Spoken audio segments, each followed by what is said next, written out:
Hello, and I hope this message finds you well. I want to talk today about Rudolf Steiner, and I want to talk specifically about his epistemology.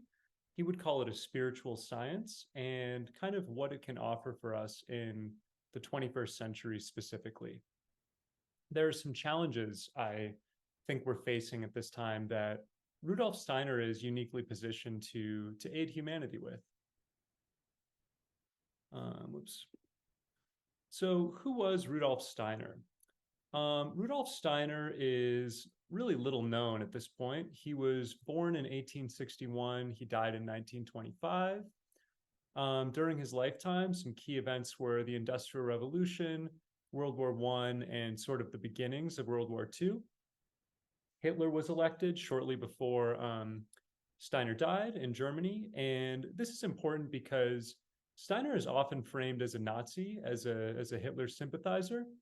And that couldn't be further from the truth. Well, he did have some ideas about race that kind of puzzle us in today's age. Um, Steiner was actually on Hitler's hit list as kind of an outlawed intellectual. He was not viewed as sympathetic with the Nazi Party. Steiner was born in Austria, and he believed that living at the juncture of the Eastern and Western worlds kind of bequeathed him this unique mission, which was to unify Western materialism and Eastern mysticism. Steiner was a big believer in reincarnation, and he believed that he had been born at this time and in this place for this grand reason. I should say too, the reason I mentioned some of these events of his lifetime, in particular the Industrial Revolution and the First World War, this is a time for humanity where scientific materialism is really coming to the fore as the dominant ideology. And that is an ideology that Steiner not only questions, but attacks throughout his life's work. So he was really responding to the bloodshed in World War I that he saw as the result of this scientific materialist dogma. So he's chiefly known for founding Waldorf schools, but Steiner was a very eclectic man. He also made contributions to philosophy, agriculture, medicine, architecture, so on and so forth. He was often solicited by other people for his expertise once he was recognized as kind of a spiritual master, and he, had ideas that were applicable in many fields and which live on without him. So, pertinent to our discussion today, Steiner's first spiritual experience was when he was a little boy. He had an experience, he's in his parents' home, and this woman wanders in and tells him that his father will need his help in the coming days. And Steiner later learns that a relative of his father's has died, and he believes that the woman he saw was this ghost visiting him and telling him that he ought to help his father with the grieving process. This fascinated Steiner and gave him the idea that what he called the spirit world, he also often refers to it as the supersensible world or supersensible phenomena. This is visible and indeed is liminal with our reality. So the two realities are kind of stitched together, and one can easily cross from one to the other. Importantly, for Steiner, the spirit world was no less scientific, real, or accessible than the material world. And this really became his life's mission. I mentioned previously he dabbled in many fields, but at heart, he was wanting to prove that spiritual study was no less rigorous than material study, and indeed that there were objective steps one could follow in spiritual study. I think he wanted to legitimate it to the scientific world because he really had skills in both these worlds. He was an academic and he was successful in that way, but he was also a deeply spiritual man from a young age. I wrote here just kind of contextualizing Steiner in continental philosophy. He stood in stark opposition to someone like Immanuel Kant. Kant believed there were discrete limits to human knowledge. There's only so far we can go, so much we can understand. And Steiner was opposed to such a notion. He said there's no limit to knowledge, and I'm going to show you why with my kind of scaffolding of spiritual study. So these are the aims that underlie much of Steiner's work. My image here is blocking some of these words, but this says, what were the steps by which one could gain access to the supersensible world? So Steiner provides this method. What is that method? Well, the first technique, famously, Steiner promoted meditation and visualization of objects in nature. Specifically, he thought we should meditate on and visualize objects associated with growth and decay. So in his book called Knowledge of the Higher Worlds and Its Attainment, which is one of the books where Steiner speaks at greatest length about these methods, two examples he gives are the birth and death of plants and the waxing and waning of the moon.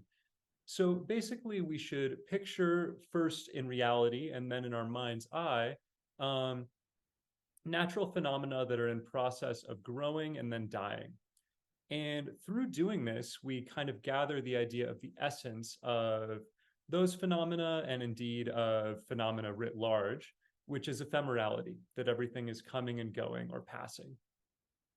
Steiner calls this ability inner sight, this kind of seeing where we can visualize the essence of the object in our mind after meditating on it in external reality. We sort of integrate that process or that nature of the object into our inner domain. This is important because that inner domain, that world of seeing where physical eyes cannot penetrate, that becomes the place where we access the spirit world. That becomes our window onto that world. So this step one sort of establishes the very grounds for our seeing supersensible phenomena. Here, Steiner would caution us that it's extremely important that the objects we meditate on, they arise from objective reality rather than just from our minds. So it would be very easy for me to just conjure up an image of a rose and artificially make the rose, sort of like grow erect and then die and wilt. Steiner would say that when I do this, I'm actually cultivating a capacity for fantasy and I'm straying from reality. I'm not inferring the essence of reality from tangible phenomena. This is very dangerous for Steiner because we can get farther and farther from reality through our spiritual pursuit. And he believes spiritual pursuit should bring us closer to reality. It's actually a way of knowing reality more deeply. Again, he's really wanting to legitimate spiritual study as itself scientific.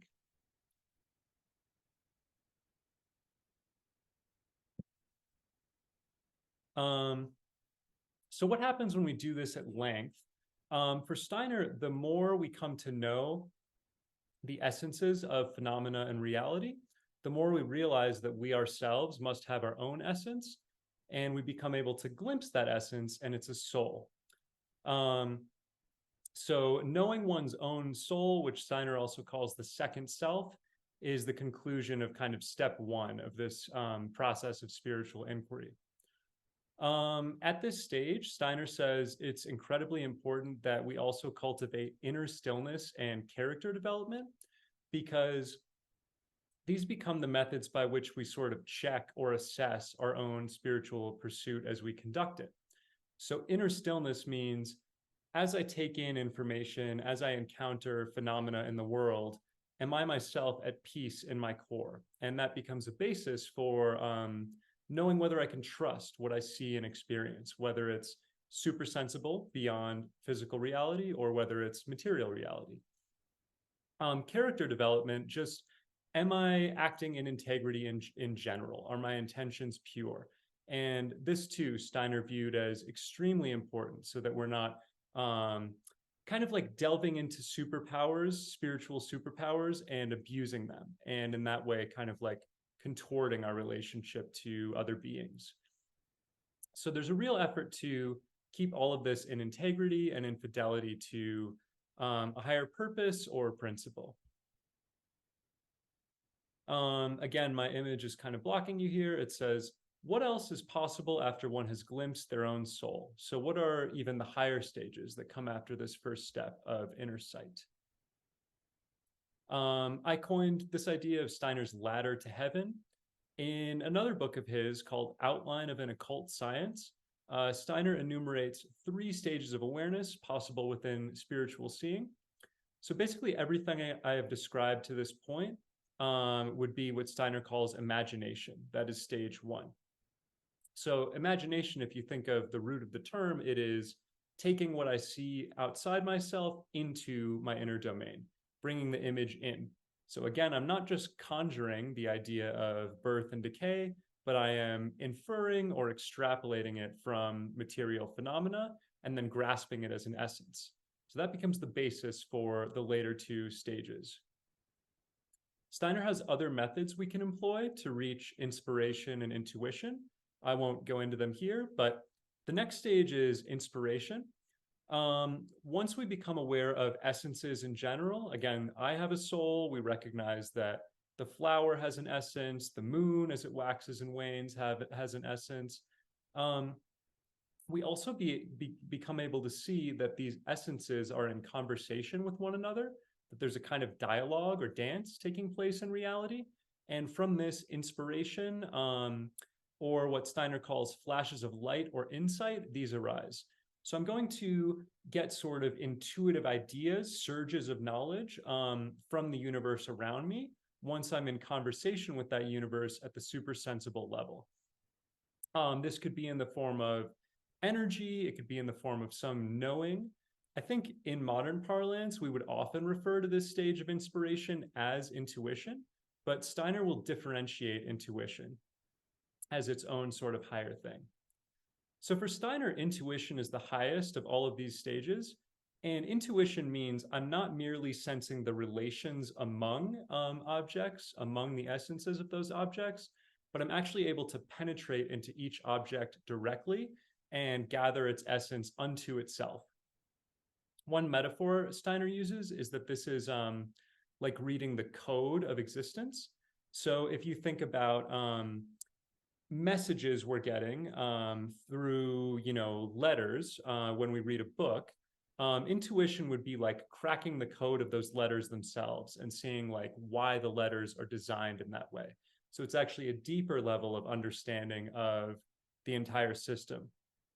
As I mentioned earlier, Steiner was a big believer in karma, and an idea like karma is one that would arise at the level of intuition.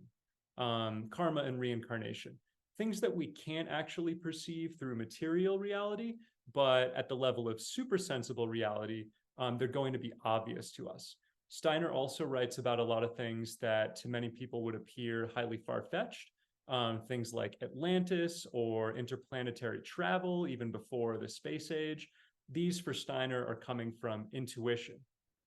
And again, it's very important for Steiner that these ideas are not mere fantasy. He doesn't believe that he's projecting them from his mind. Rather, he is inferring them through grasping the essences of objects, which this capacity he's developed through meditation and visualization. Something Steiner says that I find very interesting is that at the stage of intuition, the practitioner enacts a mission that others may not understand or even see. So he has this image of a person as on a stage and playing a role, and I would say responding to a script that none but that person understands. So that's intuition. We've all met a person like this. They seem divinely inspired. There's something they see, something they're driven by that no one around them sees. And within material reality, there's no explanatory agent for this action. That person is acting on intuition. They're receiving supersensible directives, Steiner would say.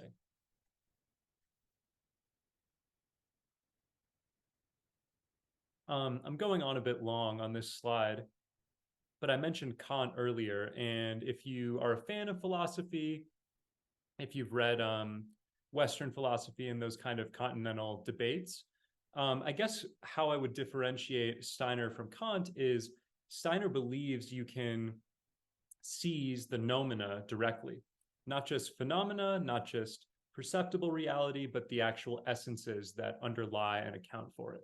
So he is a radical departure from really the entire empirical debate within philosophy, because he doesn't see a need for limits to human knowledge. He thinks the mind is capable of grasping all. So I wrote here, why is Steiner's work important? And what does it stand to offer us in the 21st century? So kind of stepping back, why could there be renewed interest in this philosopher at this time when he died more than a century ago? Well, not more, but very close to a century ago at this moment.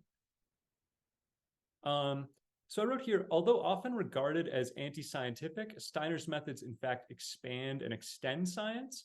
So if you think about the idea of being kind of at peace or in equanimity in our inner domain, and also the idea of like developing our character, these are sorts of scientific methods. They are ways of ensuring that we are being as objective as we can when we encounter and respond to information. But they are taking these scientific forces into domains where science usually doesn't go. Science usually focuses only on material phenomena that we can see. Steiner wants us to be scientific even in those places that can't be gauged or verified by other beings. Even in radical subjectivity, Steiner wants us to be as objective as possible, paradoxical as that sounds. Also, and I harped on this on the previous slide, Steiner does not believe in limitations to human knowledge. He rejects that concept. And so in this way, he can be viewed as knocking down the walls of science and kind of expanding our possibilities. I spoke about this in the previous slide. Steiner's focus on character and integrity, I think, are very important. We could see ourselves as employing critical thinking or logic as we go about scientific work or any kind of research, and yet we could not be in integrity with our deeper selves, with our essential selves. And Steiner asks more of us in this respect than the current field of science does. We need not only be logical, but also be sort of at peace and in alignment with higher virtues as we conduct science. So I wrote down here, I think, a provocative question. How much more peaceful and sane might our world be if these criteria were given equal elevation? I mean by that equal elevation to what we typically think of as the dictates of science. So in summary, Steiner was one of the most important, if often overlooked and little understood, philosophers of the early 20th century. As I've shown, he is in conversation with other philosophers, even though he's not usually lumped into the canon. His methods, importantly, they kind of convert spirituality itself into a science. They show how there is a particular series of steps that spiritual people often take or should take, and that there are metrics we can use to sort of evaluate this form of study or pursuit as we undergo it. So an example I give here is methods of ensuring that we're not straying into fantasy. I would say in the 21st century, we are facing unprecedented problems, and these problems really beseech of us renewed sort of exercises of imagination or ingenuity. And so I view Steiner as very, very important for this reason. He is at once requiring more integrity of us than science generally has. And at the same time, he is also offering us the possibility of shattering of barriers in terms of our knowledge. I would suggest it's quite possible that the solution to many of our problems, such as climate change, limitless war, resource consumption, etc., perhaps these lie in the supersensible world rather than in the material one. So Steiner sort of points us in this direction of even considering this possibility. Here are some resources for further reading if you are interested. I really enjoyed this biography of Steiner by Gary Lockman. It's called Rudolf Steiner, An Introduction to His Life and Work. I have two works by Steiner here. Knowledge of the Higher Worlds and Its Attainment is pretty general and easy to read. An Outline of Occult Science is much more technical and heady. And then there's this short article by Bruce Ermacher, which provides a nice introduction to Steiner and again is more accessible because it's short. So thank you very much for listening to this message, and I hope you have a blessed day. Goodbye.